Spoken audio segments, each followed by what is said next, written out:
Buenas tardes, compañeros. En esta ocasión vamos a explorar el tema de la corteza cerebral. Solo una fracción porque mis compañeros van a encargarse de explicar todo lo demás. Como un general, vamos a tener el contenido de esta misma presentación, que va a ser la descripción anatofuncional del homúnculo con relación a los giros precentral y postcentral, la organización microscópica de la misma corteza cerebral y la relación que cada una de estas va a tener con las áreas de Brodmann. Las mismas las vamos a explicar en un momento. Además de la relación de las principales áreas respecto a su localización, denominación funcional, función general y el área de Brodmann donde se localizan. Vamos a comenzar por las generalidades de la misma corteza cerebral. Esta va a estar separada en dos hemisferios que van a ser el telencéfalo. Vamos a tener derecho e izquierdo. Estos van a estar completamente separados por una fisura longitudinal del cerebro. El suelo de estos se va a formar por una gama de fibras comisurales que vamos a conocer por el nombre de cuerpo calloso. Estas van a constituir la principal vía de unión entre cada uno de estos hemisferios. Cada hemisferio va a tener tres polos.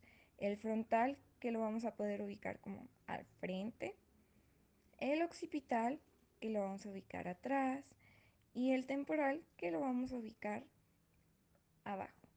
Cada uno de estos hemisferios va a tener tres caras: la superolateral o convexa, la medial plana, la inferior irregular. Esta misma se va a apoyar en la base del cráneo, en las fosas anterior y media, y sobre la tienda del cerebro en su parte posterior. Vamos a tener también como general sus giros y sus surcos. Durante su desarrollo, o el desarrollo cerebral, vamos a tener que la materia gris cortical va a aumentar rápidamente de tamaño a comparación con la sustancia gris subyacente. Esto va a causar que se pliegue sobre sí misma, dando origen a los sulcos. Estos mismos van a delimitar las circunvoluciones o giros cerebrales. La existencia de los surcos permite un considerable aumento de volumen cerebral. Tenemos entendido que 2/3 de la superficie de la corteza cerebral se van a ocultar en estos surcos. Y en los dos hemisferios, los surcos más importantes van a ser conocidos como lateral y central.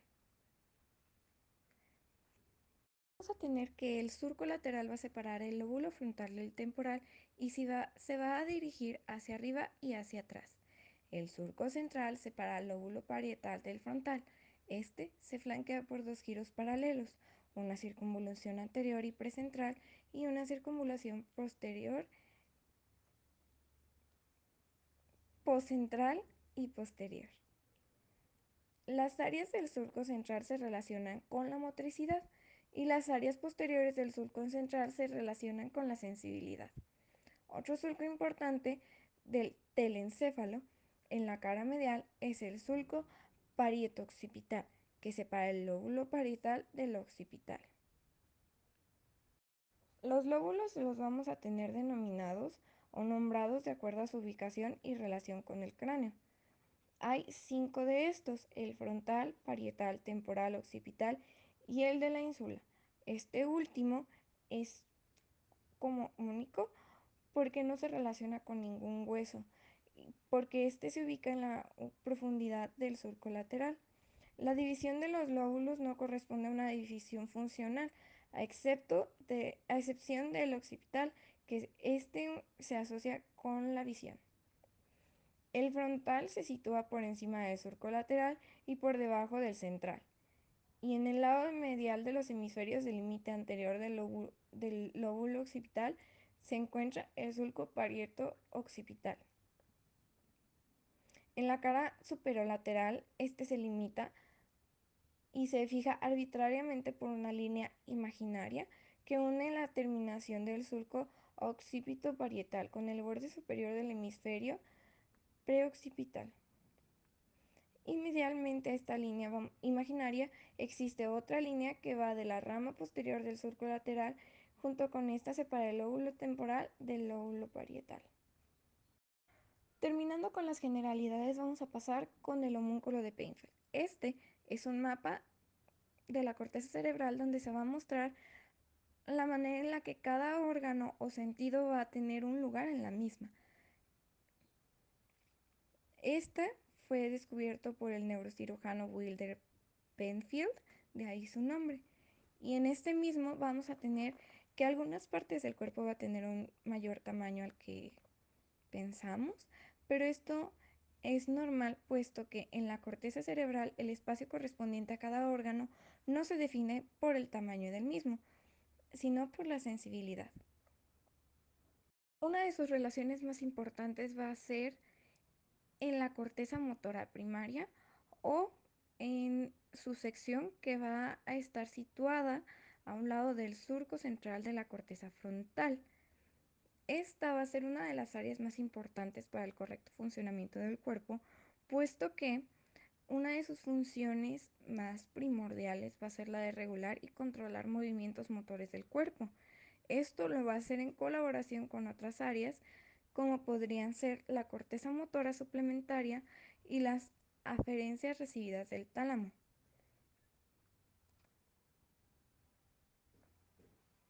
La siguiente sección del homúnculo vamos a tenerla como la corteza soméstica primaria.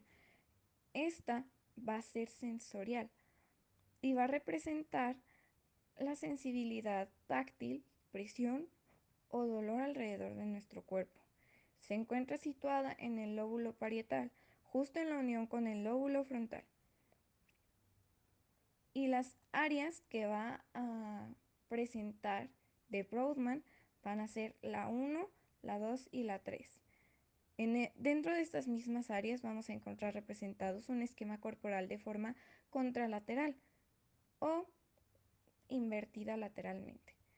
Esto quiere decir que la representación derecha de nuestro cuerpo se encuentra representada por el área izquierda de esta zona cerebral y el izquierdo por la parte derecha. Hay que resaltar que además de la información ya dicha, esta parte del homúnculo va a recibir la información por parte del tálamo, o la mayor parte de ella por parte del tálamo, además de que va a ser el encargado de la propiocepción. Un dato interesante acerca de la funcionalidad sensorial acerca del homúnculo es la enfermedad del miembro fantasma. Esta se va a presentar por la sobreactividad de las neuronas del homúnculo sensorial que están dirigidas hacia un miembro en específico, el cual ha sido amputado, pero por esta sobreactividad la vamos a seguir sintiendo. Pasando al área de Brodmann, vamos a tener como general que es una región de la corteza cerebral que se puede presentar tanto en humanos como en primates. Fue definida en 1909 por el Dr. Brodmann y estas se van a definir por su disposición y la organización de las células cerebrales que van a contener. Cada una de las áreas de Brodmann vamos a tenerla como determinante de la función tanto cognitiva como conductual del área que va a inervar o a la que va a controlar.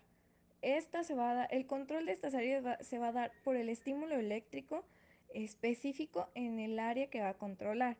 El primer ejemplo va a ser la corteza motora primaria que se va a encontrar prácticamente a la mitad del cerebro y esta misma va a tener una relación más grande con la cabeza y la vamos a tener representada que como en el mapa que se está mostrando en la imagen, que es un poquito más grande la cabeza que todos los demás porque no tiene que ver el tamaño del órgano, como ya lo dijimos, tiene que ver la manera en la que esta sección en específico va a afectar a ese órgano o a esa sección del cuerpo en específico.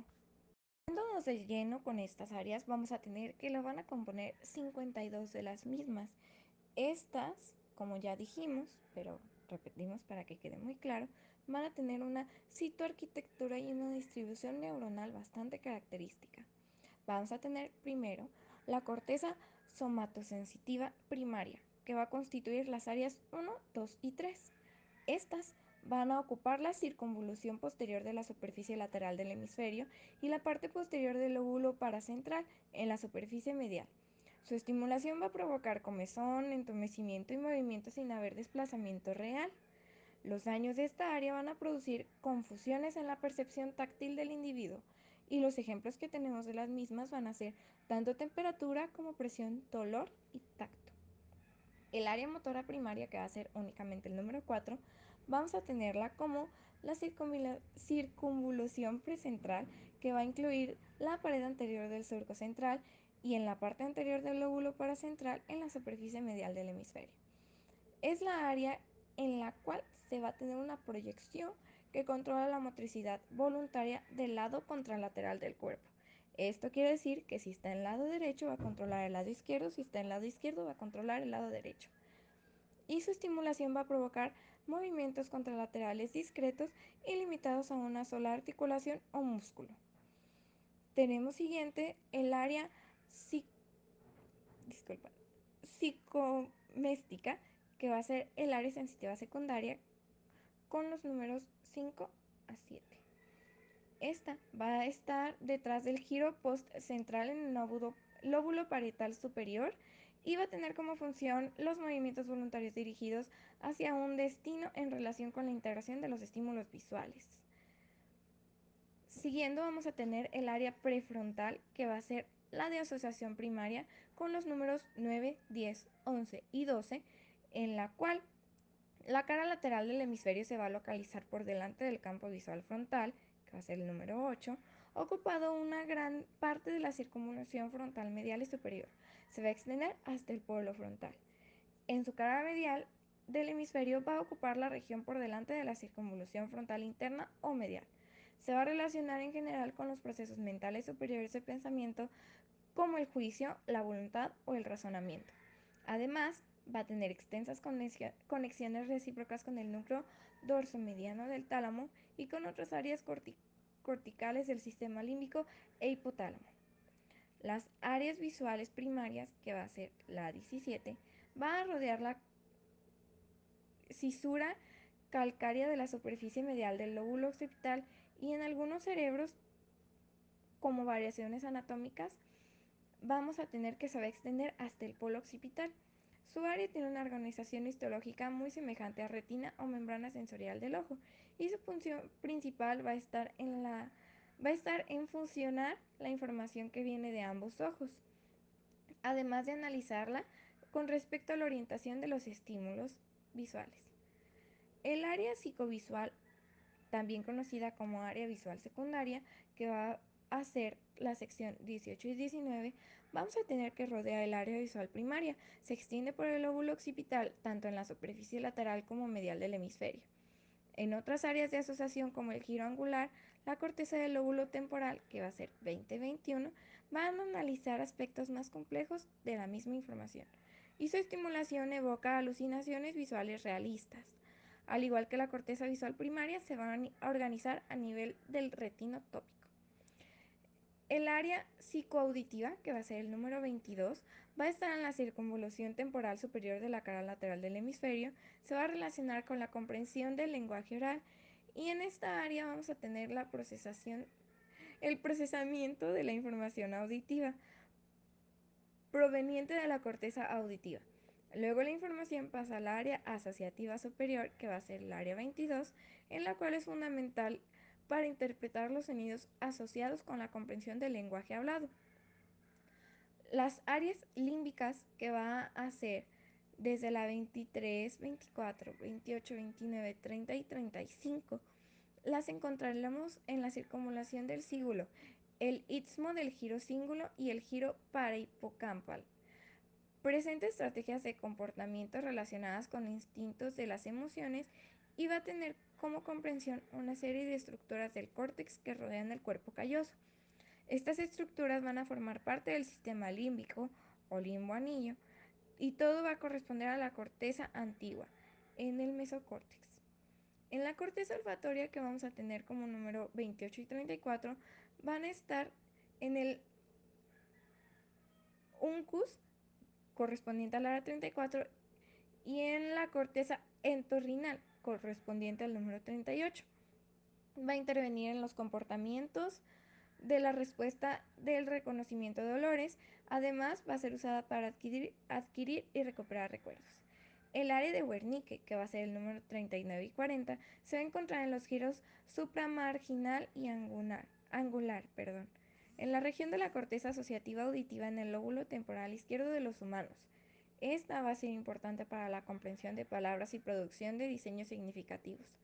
Además, la afasia de Wernicke, que es provocada por un daño en esta área, va a ser un resultado de un discurso fluido pero carente de significado, mejor conocido en México como cantinflear.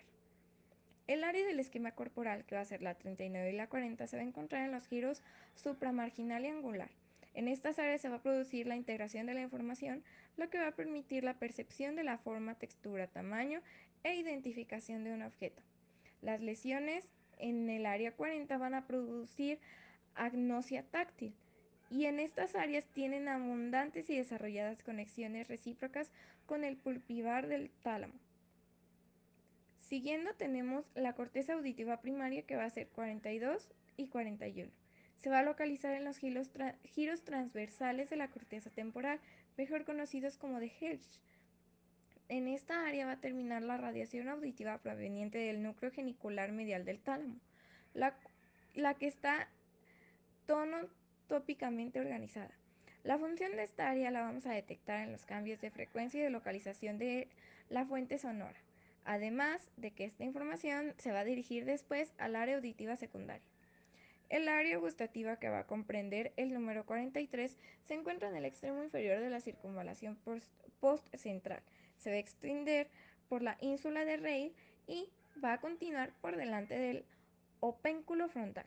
Su función va a ser incluir en la mayor medida las sensaciones del equilibrio, la cual nos va a permitir caminar con fluidez. Además, y por último, vamos a tener el área de Broca del lenguaje expresivo, los números 44 y 45, entre la porción opercular y triangular de la circunvalación frontal inferior. Su función va a estar en comprender la articulación del lenguaje hablado y escrito, y esta solo se concentra en el hemisferio derecho. Y por último vamos a tener la función y localización de cada uno de los lóbulos, junto con la relación que va a tener con las áreas de Brodmann en las cuales se va a localizar o con las cuales va a tener relación. Primero vamos a tener el lóbulo frontal. Este va a ocupar el área anterior del surco central y superior al surco lateral. Su superficie superolateral del lóbulo frontal se va a dividir por 3 surcos en 4 circunvoluciones. Este mismo va a encargarse del funcionamiento cognitivo, habla y lenguaje, o va a estar relacionado con estas funciones. Las áreas que va a tener van a ser 4, 6, 8, 9, 10, 11, 44 y 45 de Brodmann. La 4 va a corresponder a la circunvolución presental o área motora primaria, la 6 el área motora premotora o complementaria, el 8 va a ser anterior a la corteza premotora. Esta facilita movimientos oculares y participa en reflejos visuales, así como de dilatación y constricción de la pupila.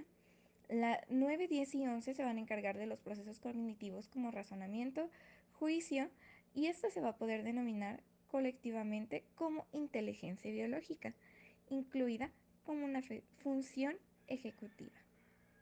Y las áreas 44 y 45 los vamos a encontrar como área de Broca.